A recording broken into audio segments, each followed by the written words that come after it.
জিভে জল আসবেই আসবে। রসমালাই খেতে কার না ভালো লাগে। অনেক দিন পর আবার নতুন ভিডিও নিয়ে চলে এলাম। হয়তো এটা আমার ব্যাক কোনো ভিডিও, আমার কাছে বা তোমাদের কাছে। বেশি বকবক না করে চলো রেসিপিটা জেনে নিই। প্রথমে আমি 2 কাপ দুধ নিয়েছি, গুঁড়ো দুধ। তারপর দিয়ে দিলাম একটু বেকিং পাউডার, তারপর ঘি দিয়ে দিলাম 1 চামচের একটু বেশি, আর দিয়ে দিলাম একটা ডিম।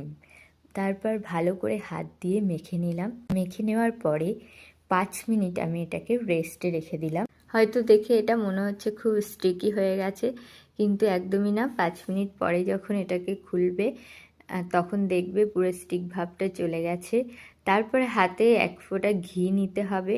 ঘি দিয়ে 2 হাতে ভালো করে মেখে ছোট ছোট আর কি বলের আকারে যে ছোট ছোট রসমালাইয়ের মিষ্টি হয় সেরকম শেপ দিয়ে দিতে হবে। তো এখানে আমি মিষ্টিগুলো সব এক এক করে